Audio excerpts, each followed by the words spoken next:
It's the Andy Griffith Show, Facts and Trivia, with your host, Bob Snap.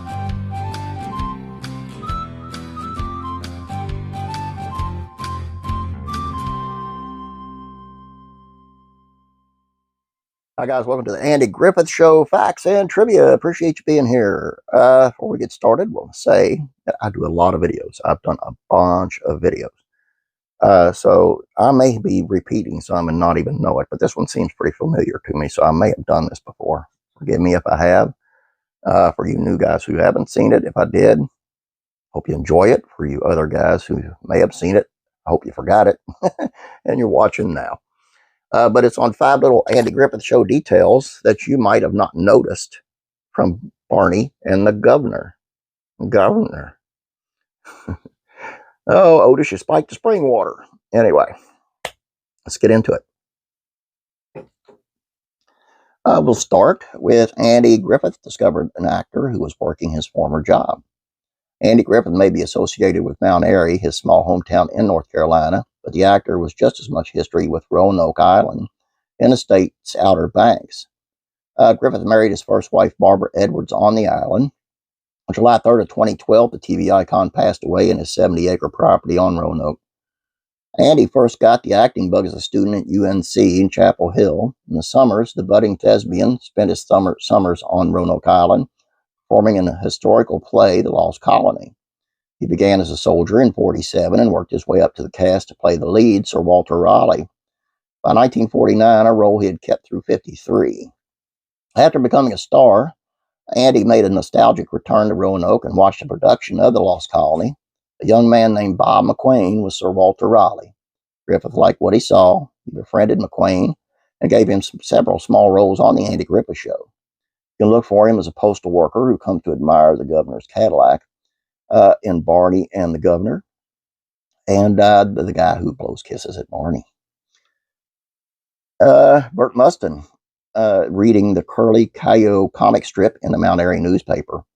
I hope I pronounced that right. Bert Mustin is another fascinating minor player of Mayberry, most often appearing as Judd Fletcher.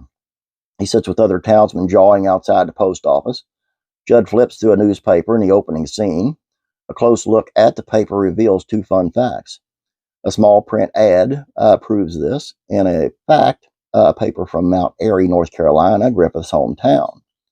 What a nice detail. However, a more easily procured LA Times. Secondly, zoom in on the funny pages and you'll see a comic strip by Sam Leff. It's few panels from Curly Coyote, a boxing serial that dates back to 1945. The governor was also Laura Petrie's dad on the Dick Van Dyke Show. Now, what about the governor himself? You recognize him? Carl Benton Reed played the fictional head of North Carolina in this 1963 episode. Around the same time, he could be found on another sitcom. Reed also played the father of Mary Tyler Moore's character on the Dick Van Dyke Show. Look for Mr. Meehan, her maiden name, in What's in a Middle Name, and the plot thickens. Ron Howard's dad was a chauffeur.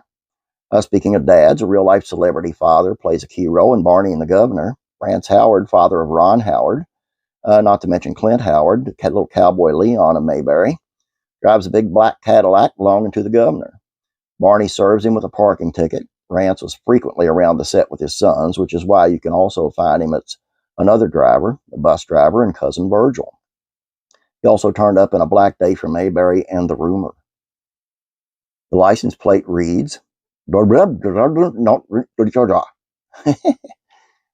in 1963 black and white television probably did not count on HD decades later.